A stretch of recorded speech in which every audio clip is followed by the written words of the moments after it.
if I could have gotten 51 votes in the Senate of the United States for an outright ban, picking up every one of them, Mr. and Mrs. America, turn them all in, I would have done it.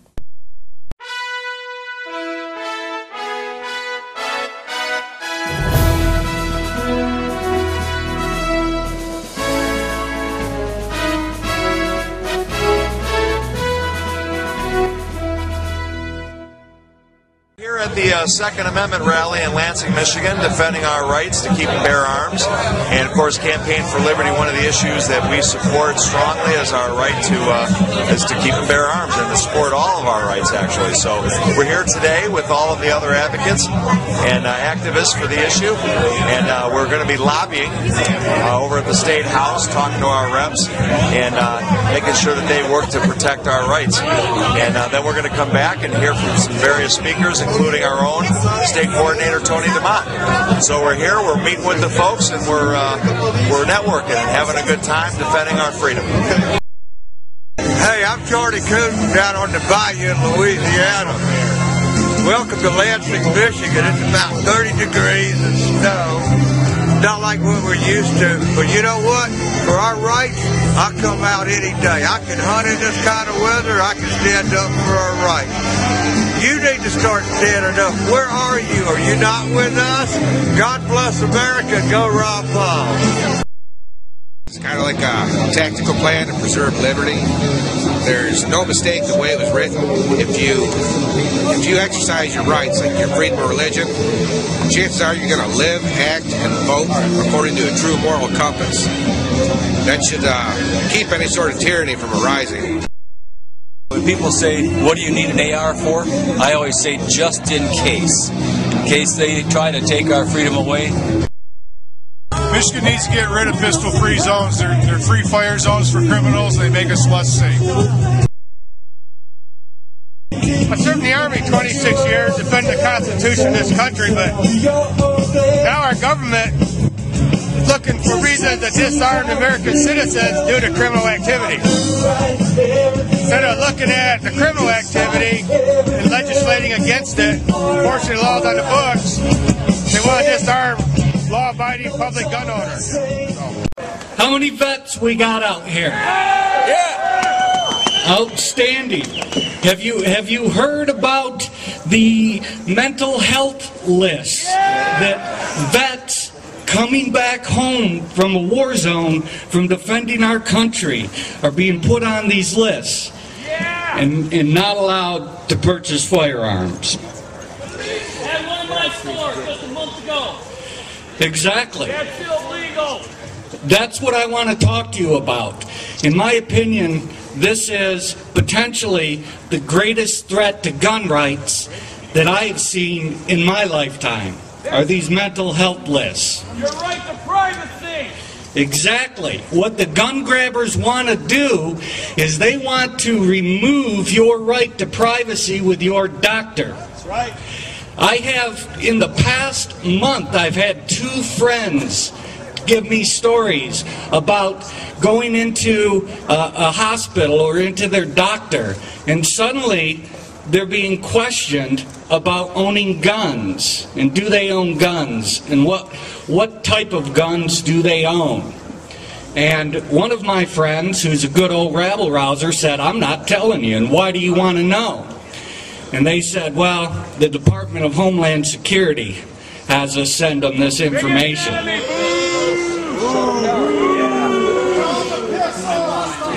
Exactly. It's voluntary. If you go in and you go into a hospital and you're in that situation, you do not need to give them any of that information, and We don't. are Homeland Security. Exactly. Exactly. I see Homeland Security right here. Your family the same way. This is a rowdy bunch. I like you guys.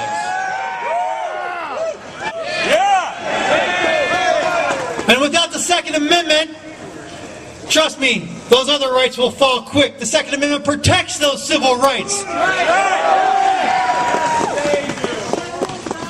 Let me read you something real simple here. It's a man I know you all know. It says, a free people ought not only to be armed and disciplined, but they should have sufficient arms and ammunition to maintain a status of independence from any who might attempt to abuse them, which would include their own government. And that's from George Washington.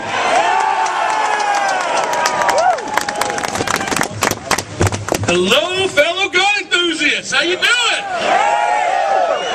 Man, it is great to see so many people out here today. I'll tell you, I can't believe it. What a response. Can you imagine what we could do if it was 90 degrees out here, huh? Damn, all right, good deal. Listen, I want to echo a little bit of what Skip said. Everything we're doing here today is possible because we came together. That's right. We've got, as he said, you mentioned all the gun groups.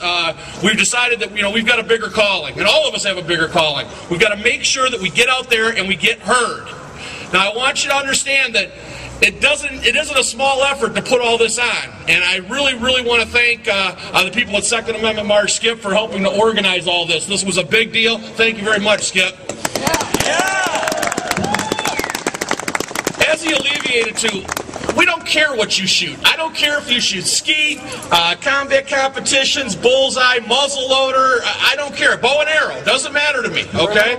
We want to make sure that we fight for your rights. We are here to fight for firearms rights for people in the state of Michigan and even people on the federal level. We want to make sure that our voices are heard and that they know that we mean business.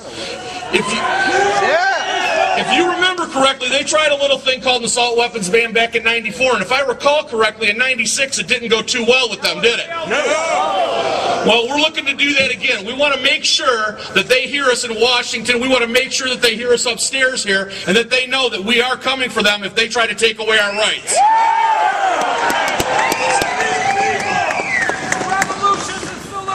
Now, what they try to do, of course, as it was said earlier, is they try to incrementally take away our rights. We've got to make sure that we turn the tables on them and do a little bit of the same to them. That's right. We've got several things going on in the state legislature that we're working on. We're working on getting rid of these criminal empowerment zones. We're also working on the Michigan Freedom Firearms Act, where we can manufacture guns in the state of Michigan, keep them in the state of Michigan, owned by the people of the state of Michigan.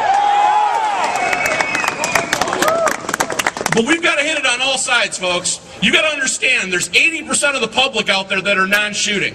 You can't shy away from the discussion at Thanksgiving or at Christmas. When somebody brings up an anti-gun point, you've got to fire back. That's right. You've got to tell them how you feel. You have to make sure that they know your point. You have to get those bullet points in your head, and you have to make them aware of why our Second Amendment rights are so damned important. Have me, Skip, and man, I feel so at ease. I feel so comfortable with seeing all the AR-15s and other I dig it.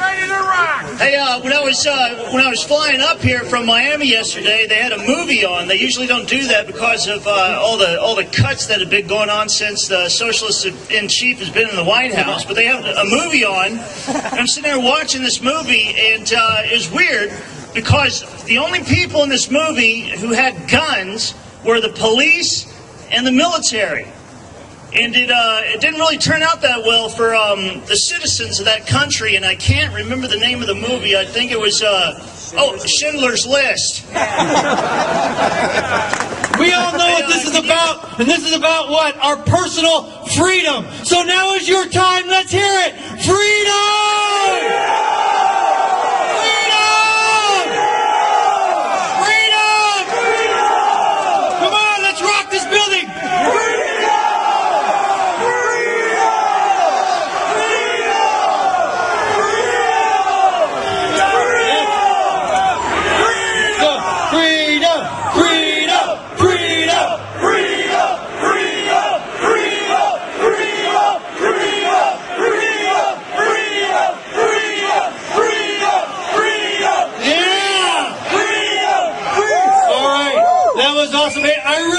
Everyone coming out here in the cold, and I don't care whether it's hot, cold, in between. When it comes to this, I'm going to be here, and I'm going to be in front, and I promise you, no more, no more. Thank you. God bless everybody. Hang in there, okay?